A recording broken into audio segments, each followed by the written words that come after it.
Good day everybody. My name is AKHIL from the Department of Hospitality Science, and today we will be talking about a small topic that is known as purchasing cycle from the subject of F&B management. And when we talk about purchasing, as you know, in every property or institution, whatever it is, they all require something known as purchasing, and this purchasing system is worked on a circle. And how it is, there are a lot of process which is happening in that purchasing system. So here about F&B department, so we are talking about F&B department. So about F&B department, when we talk about, we know that there are a lot of outlets are there under F&B department. It can be coffee shops, bars, room service, banquets, restaurant, pubs, etc., etc. So it goes on. So you know that each of these outlets may require a lot of things. It can be something like napkins or some sachets or sugar, small sugar chiplets, or it can be something like coffee beans, or many things were required like this. So what will happen in the sense, all these things will be listed and we will be sending to another department, that is purchasing department. From there, when the thing comes back to the same department, that is F&B department, the process is finished. So here we are taking about F&B department. So under all these what we told about the outlets, they will create an intent, and this intent is known as requisition form. Requisition form. So this requisition form will be sent to another department, that is known as stores. Okay, so you know that what is stores? Stores is a place where all the ingredients or intent which comes and which will be stored. So from the store there is a person known as storekeeper, and he is the person who exactly see all the requisition form, and he will be forwarded to another department, that is known as purchasing department. Purchasing department. So the storekeeper will forward the requisition form to purchase department, and from the purchasing department 3 action is happening, or 3 forms is been made it, that is known as purchase order. So the purchase order will be forwarded to 3 departments. The departments I'll just tell you: purchasing order, purchasing order.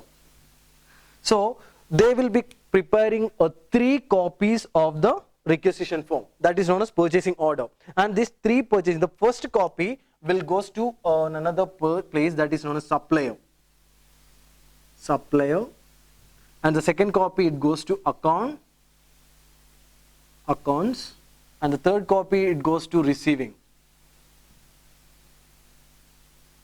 So let us understand each of these 3 what we can tell the departments in little more detail. So when we talk about supplier is the person, you know that supplier is a person who delivers the foods to receive, not the goods to the receiving. Okay, so the supplier is to select the supplier we have to follow a lot of steps. That is, in another class we will be explaining what is the selection procedures to find a better supplier, but we will be having a proper supplier for ourselves to get our goods. So here when we talk about accounts, you know that accounts is a section where all the money transactions is been happening, and when we talk about receiving department, where all the what we can tell the checking or cross checking of the ingredients which has come from the supplier will be happening from the receiving department. So let us understand, from this purchase order will be sent by the purchasing department, and which will be reached to 3 places, right? One is to receiving, second is to accounts, and the third is to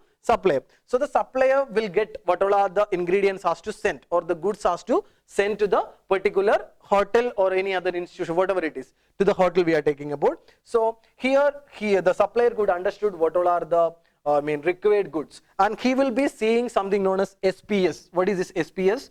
SPS, Standard Purchase Specification. So he will be seeing this standard purchase specification, and what is the exact standard has to be followed while he has to deliver the products to a particular property. And according to the SPS, he will select the ingredients and he will send it. So here delivery of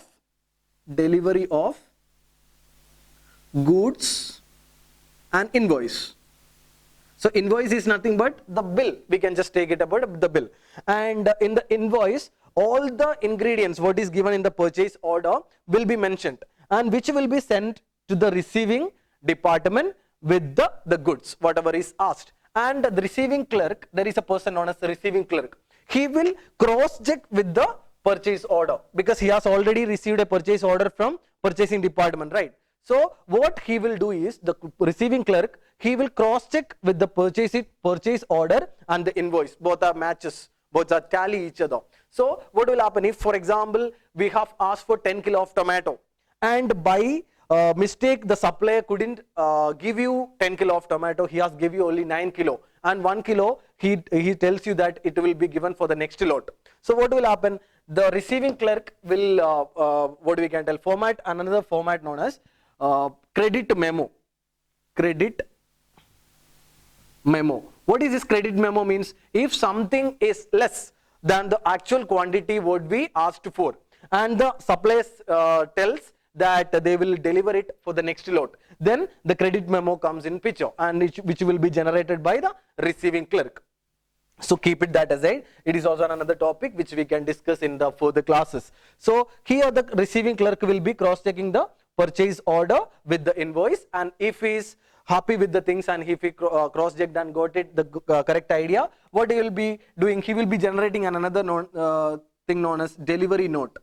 Delivery note, and this delivery note will be sent to accounts, and the accounts will comes to know that okay, so and so goods has been delivered to the receiving, and the accounts department will cross check the PO, that is known as purchase order, with the delivery note. In the delivery note, what all the things will be there, how much of the particular things has come, whether it is correct, and any kind of credit memo is there. All these things will be cross checked by the accounts department, and they will be generate another form that is known as check. Check is nothing but the cash. Okay, so the check will be generated and which will be sent to the supplier. So the supplier is got the cash right now, and so supplier has delivered the goods, and through two other medium they got the check in their hand. So this part or this process is done. Now let us understand the goods, everything what is comes or what the department, F&B department is asked, those goods are reached till here, right, in the receiving desk. Now from the receiving desk, what all these ingredients or the things will be doing, this will be transferred to stores, because you know that we cannot keep everything in the receiving desk always, because it can be there are perishables and non-perishable items would be there. So what will happen, the receiving desk will transport all these things, what are the things is been asked or the requested things will be transferred to stores, and the things will be stored in the stores, and according to the requirement which will be given to F&B department. For example, F&B department is asked for around one set of napkins, paper napkins maybe. So from the stores, according to the requirement of F&B department, which can be given to them. So as we understood, this is a so and so or all over. What is the process is comes under the cycle known as purchasing. Okay, this purchasing system we could understood, and which all other process are coming under the purchasing cycle we could understood. So that is all about.